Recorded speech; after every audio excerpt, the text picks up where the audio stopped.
La la dee doo la la loo. Dee dee. Feed My Furby was a game on the Hasbro Kids website in the mid-2000s. I guess you describe the genre as pet simulator, but pet simulator doesn't really evoke the same sense of malaise and uneasiness that I get from this game. The game has long since been removed from the website, but it lingers on in the unforgotten corners of my childhood memory, and also on the internet. I thought I would revisit this game 15 years later to see if I can now explain why this game filled me with both an existential thrill and a mild dread. First of all, I want you to take a close look at this faux 3D rendered Furby. It's very clearly labeled for your convenience, just in case you forgot. It's kind of got this whimsical shock of white hair, but it also has the world-weary eyes of a grown man. It looks like it's ready to embrace death, if only it had the arms to do so. So let's do a close reading of the text on the first page. Well, it looks like your nosy neighbor Mrs. Friglowitz is going on vacation again to Miami. Already with the first sentence, there's so much to unpack. First of all, the narration immediately places a value judgment. Mrs. Friglowitz is described as nosy. Using a negative adjective in her introductory sentence already paints Mrs. Friglowitz as a villain.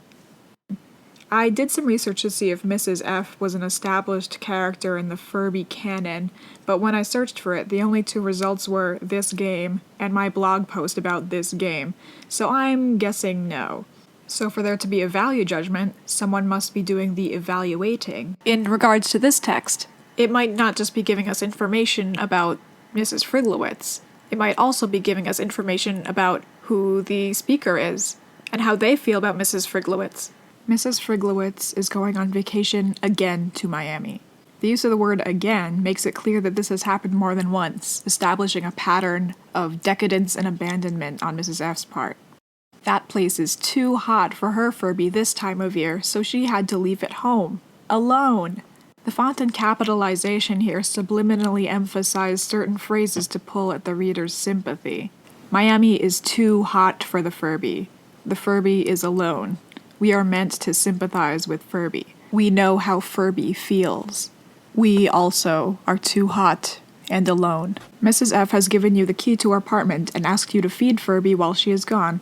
I'm sure there is plenty of food in the kitchen for Furby to eat. This introduces, in no uncertain terms, a first-person pronoun. I'm sure. I. This is not an omniscient voice. This is an unreliable narrator. What is introduced as a transaction between you and Mrs. F and nobody else actually has a third party involved. And yet, they are a passive observer of events. Who is this singular person who seems to know everything and yet does nothing? At this point, you might want to scream for help.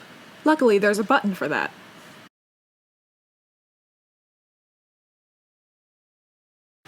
Yeah, well, that's not exactly helpful at all. Though many questions have been raised at this point, the game insists there is only one. How long are you willing to feed Mrs. F's Furby? The wording of this particular phrase unnerves me. The Furby only survives as long as I, personally, use my free will to take the time out of my busy day to feed it. This is the kind of responsibility I never wanted. For who among us would put our own desires aside for those of a Furby? Finally, we get to the game proper. You can see by these levers, the object of the game is to keep Furby hovering between emotional and physical extremes, in the void between happy and sad. Furby is numb as he mindlessly hums the same 10-second soundbite on loop.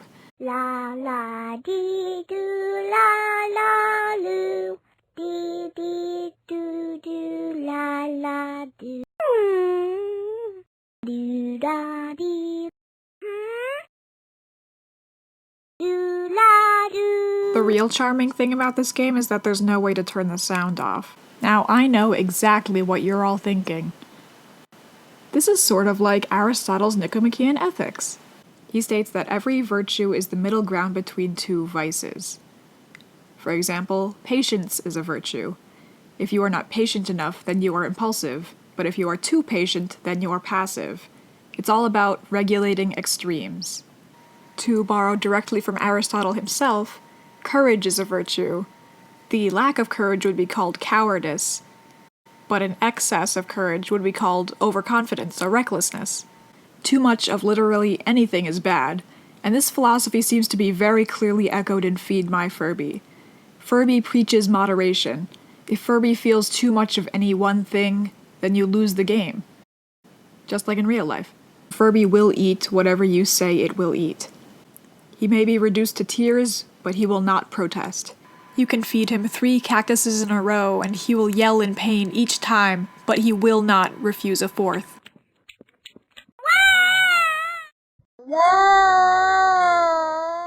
Because Furby has no agency, all of the bad things that happen to Furby fall on me. I think the real question of this game is, when will the weight of my conscience start to feel heavier than my abject curiosity?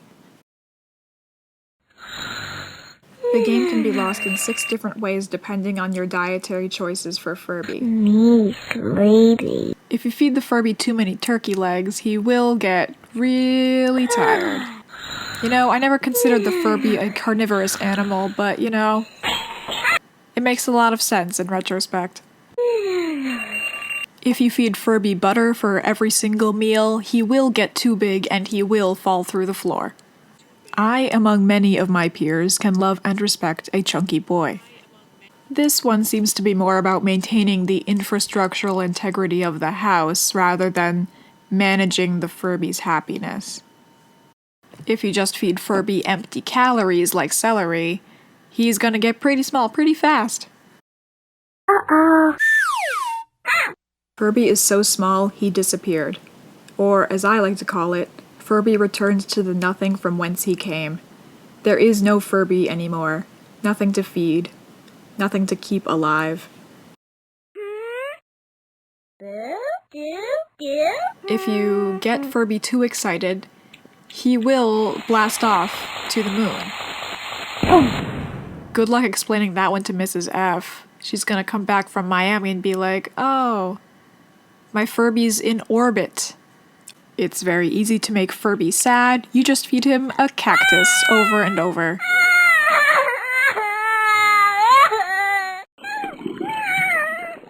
I've heard the same thing works on humans. Me love you. Here's where I struggle to reconcile Feed My Furby with Aristotelian values. Furby is completely happy and has moved on to a higher plane. A happy Furby would be one who avoids extremes, avoids excess. According to Aristotle, he who lives virtuously will achieve eudaimonia, or happiness, fulfillment, flourishing.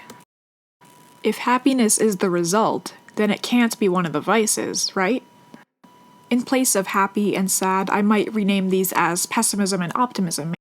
One can't be too optimistic or they'll always be disappointed. On the other hand, if you're always pessimistic, you're just no fun to be around. Baby, no happy. Baby, no happy. He's right. Baby, no happy. And just like in real life, some things can't be defined as good or bad. They're just weird.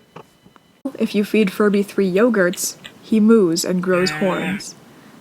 The accompanying text is entirely neutral. You fed Furby 3 yogurts. It's a mere restatement of the action without any moral value attached to it. If you keep this Furby alive for your arbitrary number of programmed cycles, you win. Though I use the term win lightly here. In truth, there is no objective to this game. If there was, you would have to achieve something. But in this case, it's just maintaining the status quo that was already there. The congratulation and its accompanying smatter of stock sound effect applause feels very hollow. Bye-bye. Furby will never know what it's like to be happy or sad, but you did your job, damn it, and that's all Mrs. F could ask of you. This ending, as it stands, is pretty bleak. If I was trying really hard to extract some moral from this particular ending, I might say something like, free will is more burden than blessing due to the existence of a wrong choice. But are they really wrong choices? The way I see it, The ending where you win is just one piece of the bigger puzzle. The thing about Aristotle's theory of ethics is that it's just a theory. There's no big book that tells you exactly which actions are wrong, which actions are right, which foods you should eat, to not fall through the floor. For the most part, all of these things have to be experienced through trial and error. It's practical wisdom, something that you can only learn by doing. And they might vary on a Furby to Furby basis. How big is healthy for you? How small is healthy for you?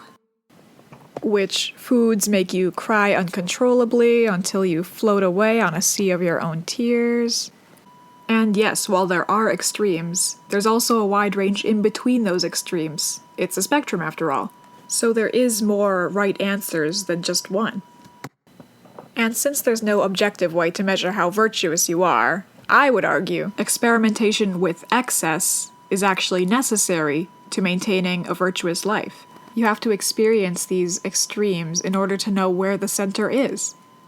By playing this game and seeing the consequences of these different actions and how they negatively affect the world, you are actually enriching Furby's life further. You are showing him what is right by showing him what is wrong. So I want to circle back to the beginning. Who is this first-person character that we're introduced to in the very opening narration? The I.